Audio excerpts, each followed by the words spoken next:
Hello everyone, आप सभी का स्वागत है कांचा इंग्लिश हब चैनल में। आज की क्लास में हम मुहावरे यानी ईडियम्स को हिंदी में मुहावरे बोलते हैं। ठीक है, आज की क्लास में हम मुहावरे सीखेंगे।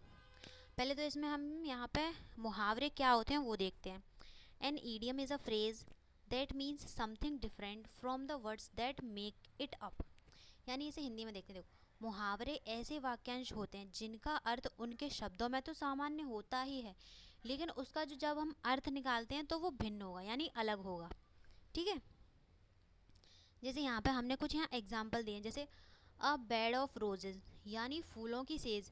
देखने में हमें ये अ बेड ऑफ रोजेज, बेड यानी गंदा, ठीक है, यहाँ पर हमें देखने में थोड़ा अजीब लग रहा हो, लेकिन इसका अर्थ क्या है, इसका अर्थ अलग है, यानी फूलों की सेज। क्वाइट कंफर्टेबल यानी बहुत ही आरामदायक। द अब यहाँ पे हम एक सेंटेंस बना के देख लेते हैं इसी के ऊपर।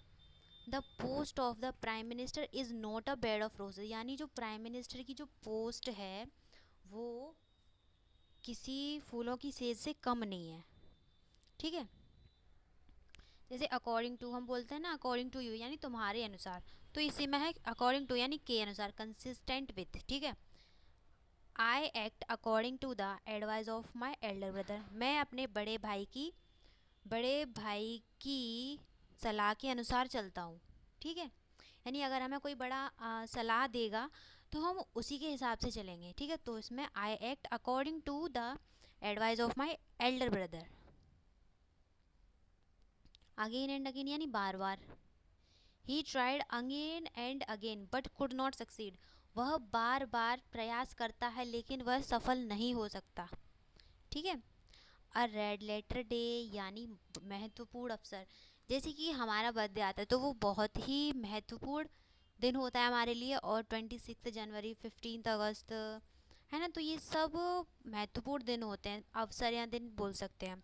26 January is a red letter day in our country's history, यानी हमारे इतिहास में 26 जनवरी एक महत्वपूर्ण अवसर है। ठीक है, जैसे एज फार एज या सो फार एज यानी जहाँ तक, as far as I know Hari is the best boy in the class, जहाँ तक मैं जानता हूँ हरी इस क्लास में सबसे अच्छा है। ओके, तो आज की क्लास में इतना ही, कल हम संडे स्पेशल सीखेंगे। So thank you.